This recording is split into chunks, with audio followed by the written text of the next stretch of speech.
اعوذ باللہ من الشیطان الرجیم بسم اللہ الرحمن الرحیم الف لام میم اللہ لا الہ الا هو الحی القیوم۔ سورہ آل عمران، سورہ نمبر 3، آیت نمبر 1-2۔ الف لام میم، اللہ کے سوا کوئی عبادت کے، ورشپ کے لائق نہیں، پوجا کے لائق نہیں، اور وہ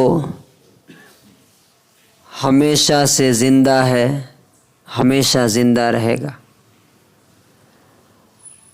اور وہی ہر چیز کو باقی رکھنے والا اور قائم رکھنے والا ہے۔ Allah, there is no deity except Him, the everlasting and living and sustainer of the whole universe۔ یہ سورہ آل عمران کی، جو قرآن کی دوسری سب سے بڑی سورہ ہے، پہلی اور دوسری آیت ہے۔ سب سے پہلے اس سورت کی جو فضیلت ہے، کیا امپورٹنس ہے، وہ ہمیں جاننا چاہیے۔ نبی صلی اللہ علیہ وسلم نے فرمایا کہ یہ سورہ قیامت کے دن،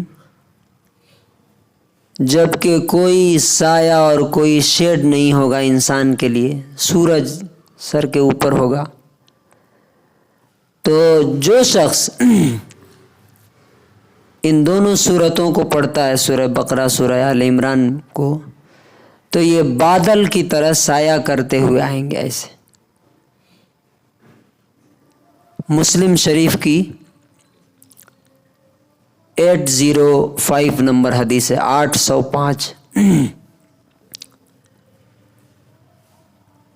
یؤتی بالقرآن یوم القیامۃ واہلہ الذین کانوا یعملون بہ۔ قیامت کے دن قرآن اور قرآن والوں کو لایا جائے گا۔ قرآن والوں کو یاد رکھیے۔ اب یہ قرآن والے کون ہیں، وہ بھی کلیئر کر دیا گیا۔ الذین کانوا یعملون بہ، جو اس کو فالو کرتے تھے، دنیا میں اس پہ عمل کرتے تھے۔ اب یہاں پر ایک حدیث بیان کی جاتی ہے کہ ایک حافظ 10 لوگوں کو جنت میں لے کے جائے گا۔ اگر وہ حافظ خود اس پہ عمل نہیں کرتا تو سب سے پہلے وہ جہنم میں جائے گا۔ اب میری کوئی گارنٹی نہیں ہے، میں کیسے 10 لوگوں کو جنت میں لے کے چلا جاؤں گا؟ ہاں، اگر اس پر عمل کرتا ہوگا تو اللہ تعالیٰ اسے سفارش کی اجازت دے گا، لیکن کس کے بارے میں سفارش کرے گا، اپیل کرے گا، وہ گارنٹی نہیں ہے، اور یہ حدیث بھی صحیح نہیں ہے۔ تو نبی صلی اللہ علیہ وسلم فرماتے ہیں کہ قرآن آئے گا سامنے، تقدمہ سورۃ البقرۃ و آل عمران، اور اس کے آگے آگے سورہ بقرہ اور سورہ آل عمران، جو آج ہم اسٹارٹ کر رہے ہیں، یہ دونوں سورتیں آگے آگے ہوں گی۔ کس طرح سے ہوں گی؟ کأنہما غمامتان او ذلتان سوداوان او حزقان فرقان من طیر صواف۔ 3 مثالیں نبی صلی اللہ علیہ وسلم نے دی کہ جیسے 2 بادل ہوں جو کسی انسان کے اوپر سایہ کر رہے ہیں، یا سائبان، کینپی، کالے کالے، یا پرندوں کے، برڈز کے 2 گروپ ہوں جو پر پھیلائے ہوئے اوپر سے جا رہے ہوں گے۔ ایسے آئیں گے۔ دوسری حدیث میں نبی صلی اللہ علیہ وسلم نے فرمایا، جو مسلم کی 804 نمبر حدیث ہے، 804، اقرأوا القرآن فإنه يأتي يوم القيامة شفيعا لأصحابه واقرأوا الزهراوين فإنهما تأتيان يوم القيامة كأنهما غمامتان۔ قرآن پڑھا کرو۔ اب ہم میں سے ہر آدمی سوچے کہ ہفتے میں کتنے دن قرآن اٹھا کے پڑھتے ہیں؟ کیا ڈیلی ہم قرآن پڑھتے ہیں کیا؟ اور پڑھتے ہیں تو سمجھ کے پڑھتے ہیں کیا؟ تو جب نہیں پڑھتے ہیں تو کیسے یہ قرآن سفارش کرے گا؟ اور یاد رکھیے کہ جو گارنٹی دی گئی ہے جس کی سفارش کی، اپیل کی اللہ کے پاس، وہ صرف اور صرف قرآن ہے، اور کسی کی گارنٹی نہیں ہے۔ یعنی میں نہیں کہہ سکتا ہوں کہ میرے بارے میں فلاں بزرگ صاحب یا فلاں پیر صاحب یا خود نبی صلی اللہ علیہ وسلم میرے بارے میں سفارش کریں گے، کوئی اس کی گارنٹی نہیں میں دے سکتا ہوں۔ کیوں؟ اللہ جس کے بارے میں پرمیشن دے گا اسی کے بارے میں کوئی سفارش کرے گا، یہ قرآن میں کلیئر ہے۔ لیکن اگر کوئی قرآن پہ عمل کرتا ہے تو اس کی گارنٹی ہے کہ قرآن اللہ کے پاس آ کر کے اللہ تعالیٰ سے کہے گا۔ اور اس حدیث میں بھی کہا گیا ہے کہ زہراوین پڑھا کرو۔ زہراوین کیا ہے؟ دو چمکنے والی چیزیں، سورہ بقرہ اور سورہ آل عمران۔ کیوں؟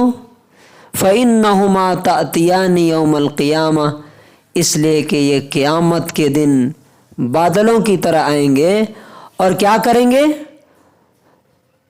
صرف سایہ نہیں دیں گے، تُحَاجَّانِ عَنْ صَاحِبِهِمَا، یہ اپنے پڑھنے والے اور عمل کرنے والے کے بارے میں اللہ تعالیٰ سے ڈیبیٹ کریں گے، جھگڑیں گے کہ اللہ تعالیٰ اس کو چھوڑ دیجیے، اسے کیوں حساب لے رہے ہیں؟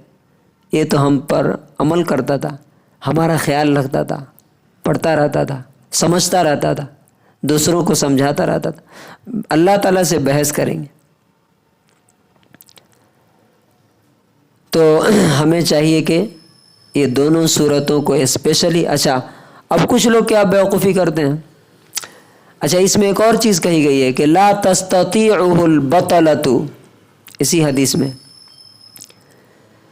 کہ جادوگر اور ساحر لوگ اس کا مقابلہ نہیں کر سکتے۔ کس کا؟ سورہ بقرہ اور سورہ آل عمران کا۔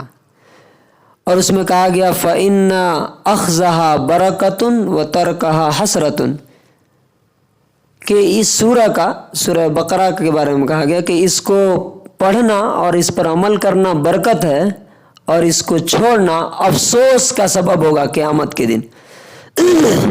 اب اس کو لوگ کیا کرتے ہیں معلوم؟ حافظ صاحب لوگوں کو بلا کر کے گھر میں پڑھواتے ہیں، دکان میں پڑھواتے ہیں۔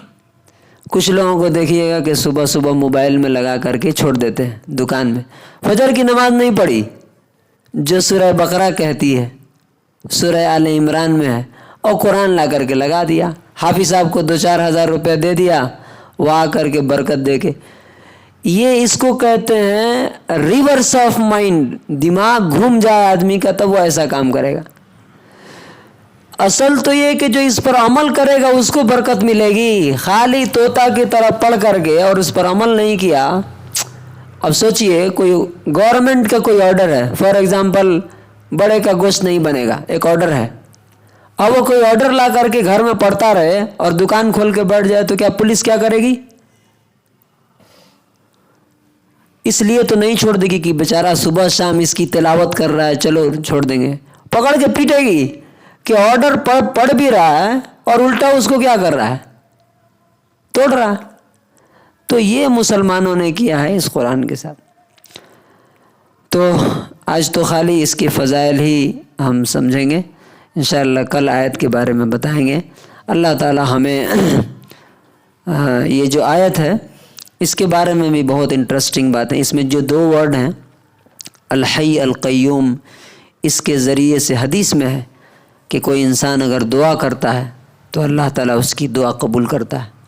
نبی صلی اللہ علیہ وسلم پر جب اکثر کوئی مصیبت آتی تھی تو آپ یہی 2 ورڈ کے ذریعے دعا کرتے تھے، یا حی یا قیوم، اے ہمیشہ زندہ رہنے والے اور ہر چیز کو باقی رکھنے والے، برحمتک استغیث، تیرے رحمت کی بھیک مانگتا ہوں۔ تو اللہ تبارک و تعالیٰ سے دعا ہے کہ اللہ تعالیٰ ہمیں قرآن پڑھنے، سمجھنے اور اپنے گھر میں بھی اپنے بچوں کو، اپنی فیملی کو قرآن پڑھنے کی تاکید کرنے کی توفیق نصیب فرمائے۔ سبحان اللہ و بحمدہ۔